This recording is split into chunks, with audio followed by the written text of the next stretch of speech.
Alhamdulillah kita bisa bersilaturahmi di tempat Bapak Marsudi.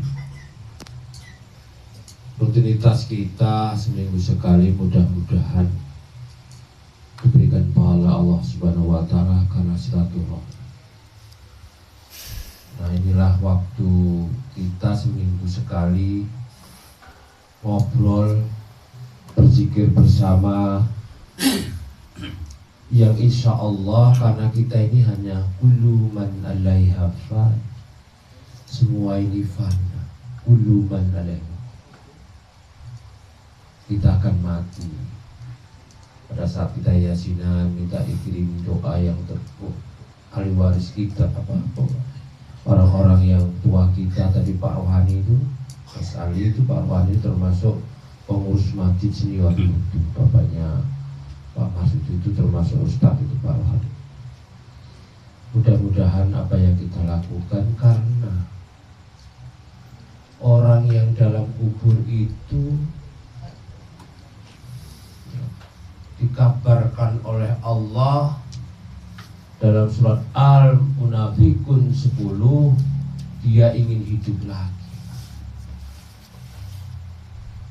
Jadi kita ini semangatlah kita mendoakan dan sama-sama berzikir, karena kita hidup itu cuma sebentar. Di dalam surat Al-Munafikun ayat 10, orang yang sudah meninggal itu ingin hidup lagi. Apa doanya? Bisa dibuka di surat Al-Munafikun. Rabbi laula hartani ila ajrin qarib fa sadaqa wa aku minasyolihin. Ya Allah, hidupkanlah aku sebentar. Qarib untuk apa? Fa sadaqa wa aku minasyolihin. Mengapa kita tidak hidupkan lagi untuk ketemu keluarga? Karena nggak sempat lagi mikir keluarga, mikir istri, mikir suami. Dalam kubur itu tanggung jawabnya masing-masing. Oleh karena itu, mudah-mudahan apa yang kita lakukan itu untuk bekal akhirat. Kayaknya sepele, tapi ini luar biasa. Karena kita baca Quran dan kita mendoakan. Nanti ya, diminta dengan Pak Ahmadi, keluarga kita yang telah mendahului, kita doakan. Mengapa kok sodako? Mengapa jadi orang yang soleh? Karena sodako itu, ya, misalnya uang, air, uang itu seperti air. Kalau digenggam air itu tergenggam, itu mesti keluar semuanya. Maka harus dialirkan, disodakohkan. Supaya apa? Untuk nanti bekal di akhir, di alam barzah dan di akhirat. Karena apa? Pada saat orang dalam kubur itu dikabarkan oleh Allah dalam surat Al-Munafikun ayat 10 itu, ternyata sedekah itu, ya, sedekah itu memadamkan siksa. Jadi dia berontak, nyesel.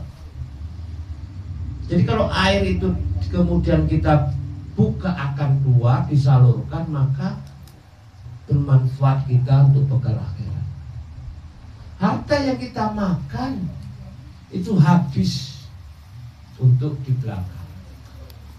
Harta yang kita tinggalkan rebutan kalau ahli waris. Harta yang abadi adalah yang sekarang. Dalam suatu riwayat, sedekahlah walaupun seteguk air. Jadi apa yang kita lakukan, baca Yasin, tahlil ini enggak sia-sia.